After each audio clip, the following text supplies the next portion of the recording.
to record like I would forget in the past. Okay, so today's topic is going to be something that might be a little confusing at first, or at least if you saw how I titled the point of today's live, you might be like, what the hell is she talking about? But truly, we are the absolute best producers of our own movie. And what I mean by that is we take the facts and we tie them together. We create the plot. We develop the characters.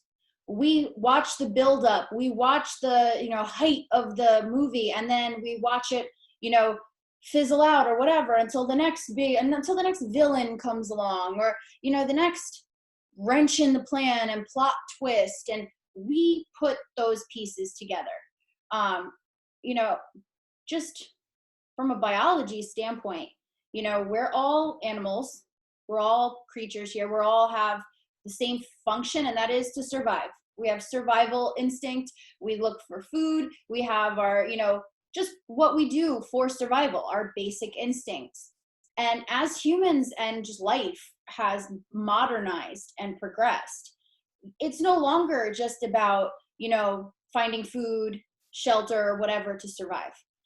There's a lot more at stake, and there's a lot more that goes into surviving.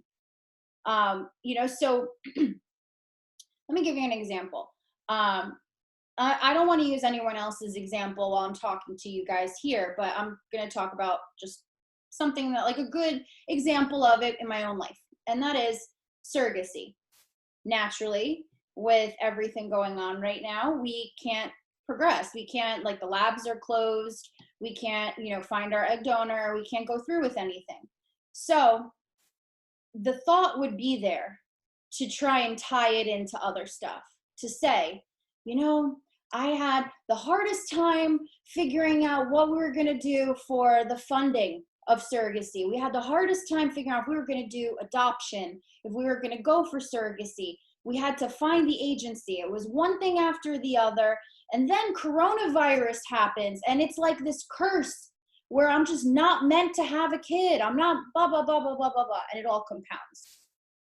Or I'm just going to use a general infertility kind of thing here. When you get your period, and it's like now all of a sudden it's part of this chick flick, tragedy. And I'm not trying to be condescending, because I understand completely. But how many times have those of you in here, you've gotten your period, and it's like a tragic part of a Nicholas Sparks movie. And all of a sudden it ties in together to how the house isn't clean enough. And then how you got let down when you were supposed to move to this new place last year. And all of a sudden, before you know it, it becomes a plot line instead of things we have to survive through from moment to moment. Because that changed. What we have to do to get through life, the facts of life, have changed as we've progressed as human beings. And it's just harder to life now, but we don't just look at the facts and say, from the moment we're born to the moment it's our time to not be here anymore. Our job is to just get through problems. It's just to survive. All of us here, our responsibility is to just get through the bullshit and live. But we make it part of some telenovela, really big thing because it feels so big. But don't allow the big emotions that you may feel to create a big story behind it. Don't be your own producer. Oh my God, that was a weird voice crack. Hold on. I have been talking since 9 a.m. So forgive me. But don't be your own movie producer. Whenever I have a client that's doing that's kind of creating their own story, let's say, I'll ask them, I'll say, what, and a lot of you have gotten annoyed at me when I've asked you this, but I'll say, what's the actual factual? Like, what are the facts of the situation? And to use what I was telling you as an example, the facts are, I can't carry a kid to term. That's just, it is what it is. Adoption wasn't for us. We found a surrogacy agency we like. A global pandemic broke out. That's the factual. It has nothing to do with it being this divine plan for me to just never have a kid. Or it's not a part of this connection of, just bad things happening. The longer we stay in that place, the less strength we have in handling in handling each situation, putting out fire after fire. Because as human beings, how about we stop looking at it as that's such a bad thing?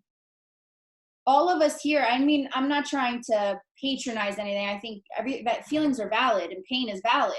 But how about the fact that we get to put out these fires every day? Like, we get to figure out how to continue living life the way we want. We get to sort out dramas and difficulties. That's part of being a human. If we didn't have any problems ever, like, we come into this world and we feel like the good life is if we were able to look, feel, and live how we want with no problems and no difficulty.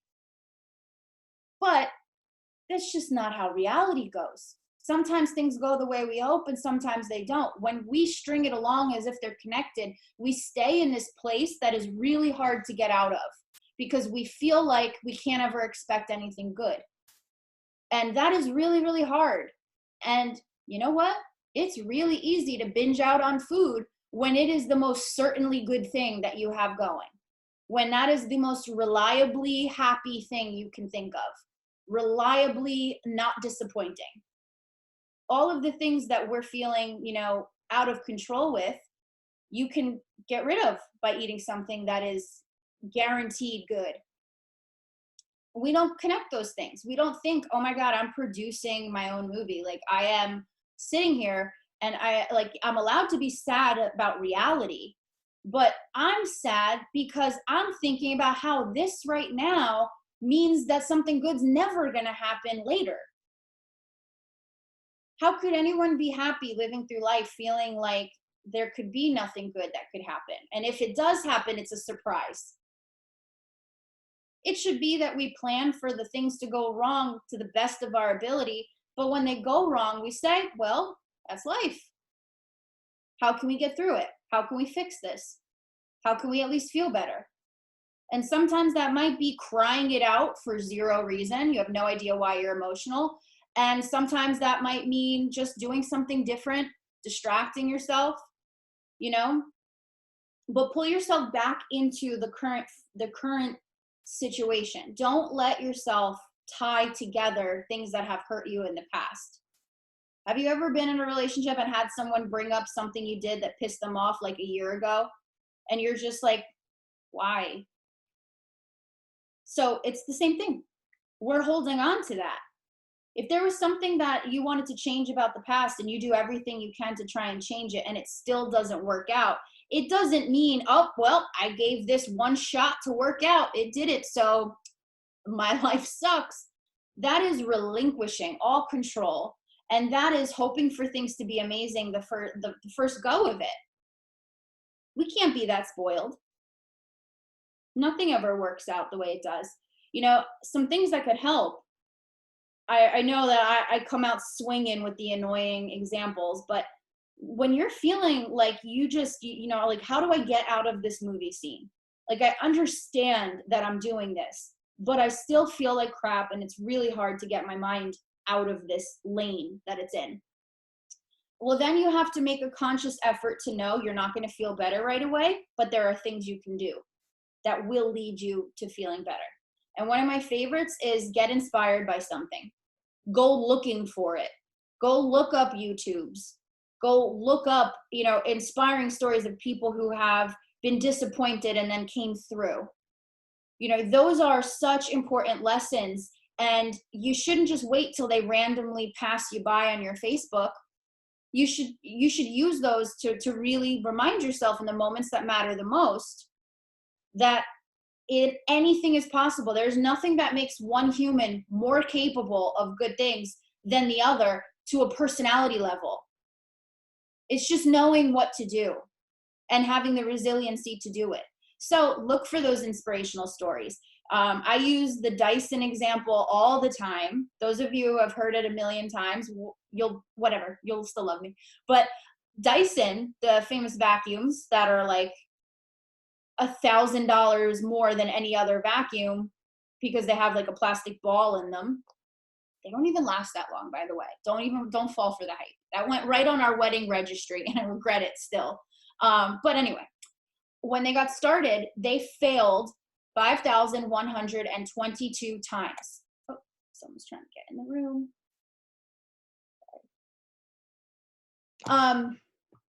5,124 times. That is how many times they failed at trying to get one vacuum to work. That's how many prototypes they had to go back, do over. You know what? The person trying to make this happen could have been like, my whole life I've wanted to make vacuums, and I've tried so hard, and I faced so much struggle, and I can't, no matter what, we're just not going to get it. They could have woven that weave of sadness for themselves, but they didn't. I'm sure they were bummed, but they went back 5,124 freaking times until they had that first prototype that worked. And now they're Dyson. And they put overexpensive vacuums with balls in them in everybody's wedding registry now. It's like what they're known for. No, I'm just kidding. They're making like airplane jets now and stuff like that. They've been around for 20 years, but who would have thought when they first got started that they could have done better than that?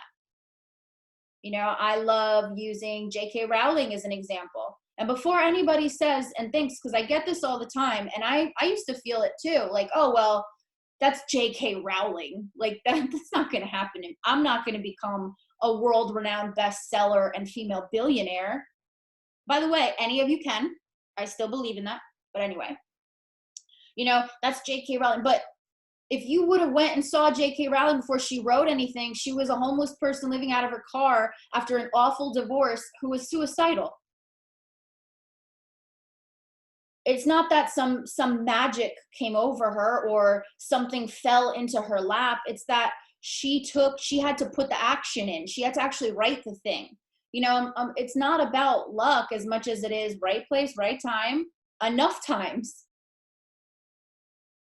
We all got to live these days anyway. If you're sitting there and sticking yourself in the director's chair and telling yourself that you got to, add more feeling to that. Let's pull a scene from, last year and add in there. Remember that fight you had with so-and-so, and remember that friend who didn't talk to you anymore? That has to do with right now. We're going to tie that into the plot.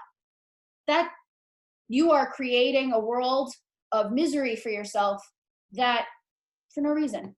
You don't have to live in that movie.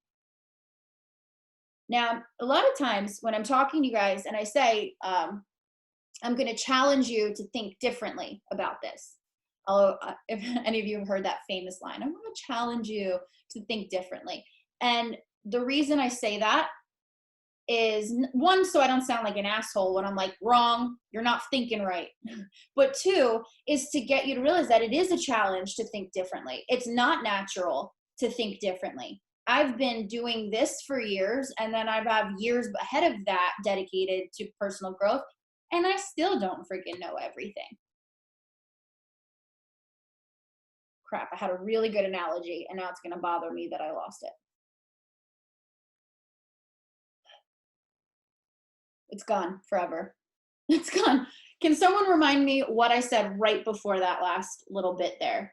Just jog my memory for me. Challenge you to think. It is hard to not be able to think differently than you have for so long. I put a lot of years into this. I still don't know everything. I still don't know the best way to think. And I'm sure I'm going to learn a lot more as time passes.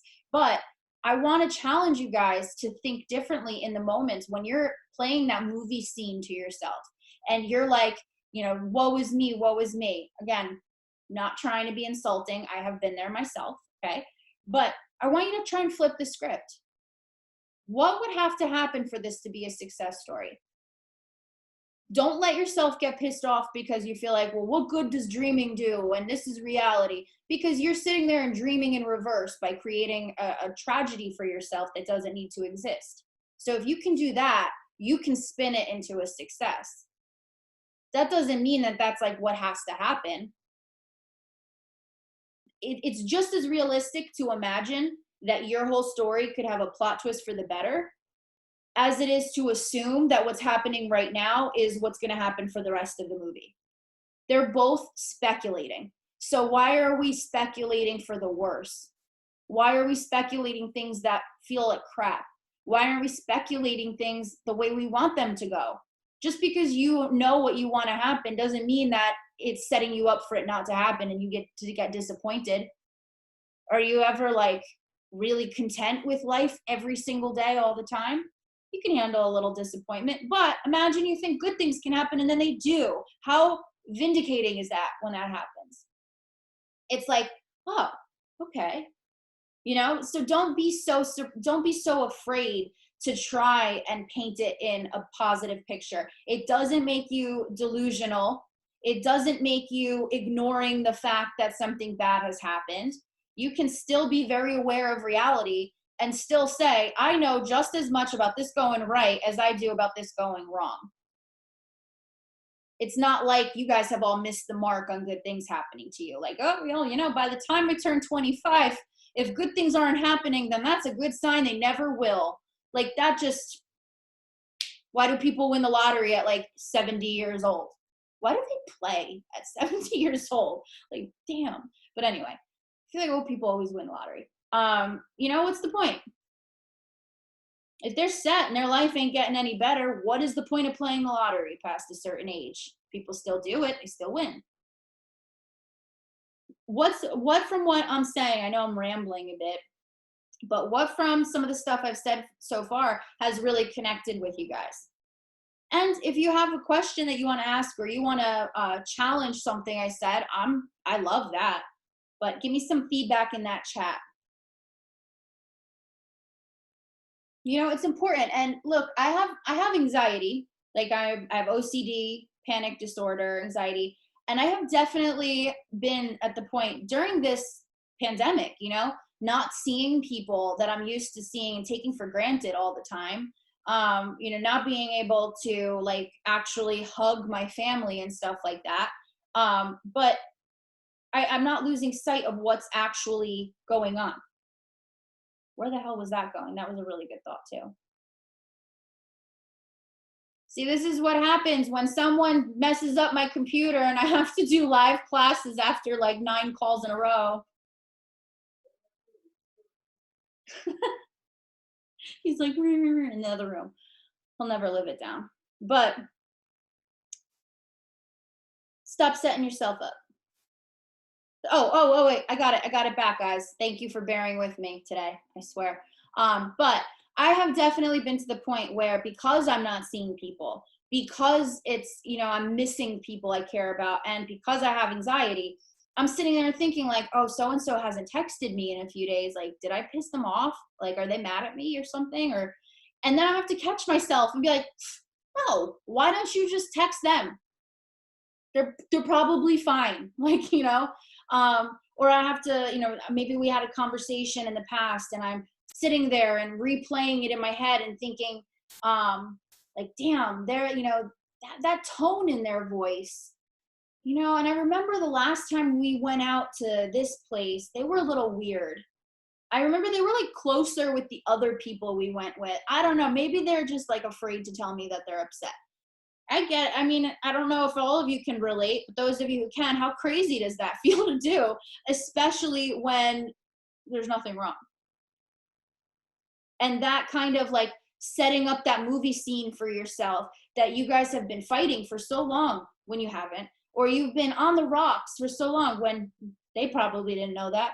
You know, all of this, we get wrapped up in those emotions still. So remind yourself the actual factual. What are the facts of the situation? The facts are it's a text message. It has no tone. The facts are I haven't texted them either.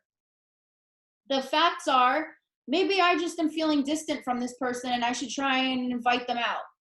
Because when we went out, I didn't talk to them as much as that other person. That's the fact. And then figure out an action to try and get yourself out of it. I got some comments. Okay. From Anna, I get the opposite. I feel like people have been calling and FaceTiming me every moment of every day during this, and it makes me overwhelmed. That's how it was in the beginning. And then I hate to say this because it makes me sound like an ass. I love my mom. I am very grateful that I can speak with her. But it's like I want to say like 6 calls a day, and it's just about what's new. When I was like, nothing, So I get it, and then it's like I can't. My brain is shot. Like I don't want to talk to people. So there's different levels to this. There's definitely different facets to this. I think for me, I have done this thing of thinking that so many bad things happening one after another maybe isn't for me. But what you're saying is true. That shouldn't be the way to see it. Yeah, absolutely. Resiliency, resiliency, resiliency. If there is something that you want and it doesn't happen the way you want it, it's either a matter of it just falling into place the correct way, factually, maybe something got lost in paperwork, maybe something got delayed, there's like maybe a technical issue. Try to figure out what could I have done differently. Try to plan and try it again. And if there's nothing you can do differently, then it's nothing out in your control, but it doesn't have any control over what you do next, what you try again, or what you try instead. Those two are not connected. If that doesn't work out, the fact is that didn't work out. It has nothing to do with this disappointment, especially because I've been home since August with my brain surgery. It makes me feel like I just am a time filler for those people instead of someone worth making time for. Maybe they want to talk to your fine self. I love talking to you, but I know it feels like they just assume you're there doing nothing anyway. I feel like a lot of people probably are thinking that now, though. Maybe think of it as, people are worried. Maybe start saying to people when they call you, be like, you don't got to worry about me, right? Because maybe they don't want to say it, but they're feeling like the more that they're present, the more likely you'll ask if you need help or something like that. Maybe their intentions are just to keep you company so you don't feel isolated, but you're allowed to set the boundary and not like need to be in a fishbowl either. You can tell them, just don't answer, and then say, oh, sorry, I was resting. Or you don't have to worry about me, by the way. And then over time, it should calm down. Or maybe they just enjoy talking to you. I don't know. Like I do. I can relate to that, Cheyenne. I think because here it is. Sorry, I missed Cheyenne's. I get being the center of your own drama because I'm constantly trying to brace myself for the worst. Yeah, for sure. Waiting for the other shoe to drop whenever something is good. I can relate to that. I think because I've been blindsided by many things in life, I always brace for the worst. Yeah, the not wanting to be blindsided box is really, really common. And OCD, I get it. I never want to be blindsided. I get so annoying when I ask someone for something and then I'm like, and they tell me, and I'm like, how did that go? And they don't respond in a way that makes me feel like they've looked at the whole picture and they have it under control. I get so annoying because I want them to answer the way that I will put my mind at ease. Total OCD, but I get it. I don't want to be blindsided. I don't want it to be that I'm blindsided by something I wasn't prepared or thinking of ahead of time. And I think a lot of us are like that. We're real overachievers. It's why brain fog bothers us so much, because it's like, this isn't me. I'm better than this. It's like out of my control. So just keep reminding yourself, having brain fog doesn't mean my life sucks forever. I'm not going to be smart. I'm stupid. I'm going to fail, blah, blah, blah. Having brain fog means that right now I'm not speaking as clearly. Right now I'm not feeling as sharp. That keep it to the actual factual. Another common thing I see with the producing our own movies is when I ask someone what happened in like an argument or a conflict, or if they're upset from work or something, it becomes well, this one can't stand me and this one thinks I'm lazy. And so I can tell by their attitude that they're trying to push me out. And, you know, it doesn't even matter anyway, because I know how they're going to respond if I try to say anything at all. That entire thing should have been just a scripted and produced movie, because it's like there's no factual there. But you're allowed to feel how you are feeling. So to remind yourself of the factual, you can say, working with these people doesn't make me feel very good. We don't get along. I don't feel like understood. And it's just I'm not in a good mood to be around them. That is all okay. Like, that is okay. But if you're trying to explain, let's say, a miscommunication, you would say, so and so from work told me to do this. I thought she meant this, but she really meant to do this. Those can be the same stories sometimes. The one about how she hates you and thinks you're lazy and all this. Sometimes people will tell me that when they really mean, I just had a miscommunication with this kind of bitchy coworker of mine. It's all about verbiage. Exactly, Cheyenne. It's all about verbiage. It's how we play it out. So remind yourself of the actual factual as much as possible. It really helps you feel like life isn't just happening at you. And hopefully your luck is going to hit someday. You know? I love talking about stuff like this because I feel like it's so important. I feel like it's important with food too. Especially for my ladies who hang on with, with bated breath, waiting for the scale or the measurements or whatever to change. And hey, I don't think any of us would be here if we didn't feel like that at some point in our lives. But, think about it with weight. It's not that, what's the actual factual? The actual factual is, I binged more last month. So that's why I'm adjusting, and that's why my measurements didn't go down. It's not bad. It means that it has no say over what we do next. It's just what happened. Or you can say, nothing happened different on the scale and I'm upset about it. That's okay. But what you don't want to do is, I am just destined to never have anything good happen to me. I hate my body. My sex life sucks because I feel the way I look and blah, blah, blah. And everything gets added. Everything gets thrown in the pot. Don't do that. Keep it factual. Why are you upset? What is right in front of you that you have to handle, or what you have to process emotionally? It has no connection to the past or the future. Most of the time, I need help figuring out how to word it while also trying to vent. That's different. If you want to vent about someone that you just don't like or something that happened to you, some of you guys, this has happened where you've told me about something and I've said to you, how do you want me to support you best? Do you want me to let you vent, or do you want action steps? Because if someone's just needing to vent, that you should never sit there and just preach and drill it into their head. That's like the worst, honestly. So if you need to vent, ask yourself that question. Do I really need to vent it out? Or am I ready to figure out what I need to do to get out of this? And if you're venting, set a time for yourself so it doesn't become until this mood breaks, because that can go on forever as other things keep happening, like you broke a dish, or you hate the way your dinner tastes, or you shrunk something in the wash. That'll just get added on. So give yourself a time to be venting, right? And even then, if you just write it in your notepad on your phone or in a notebook, vent it out however you want.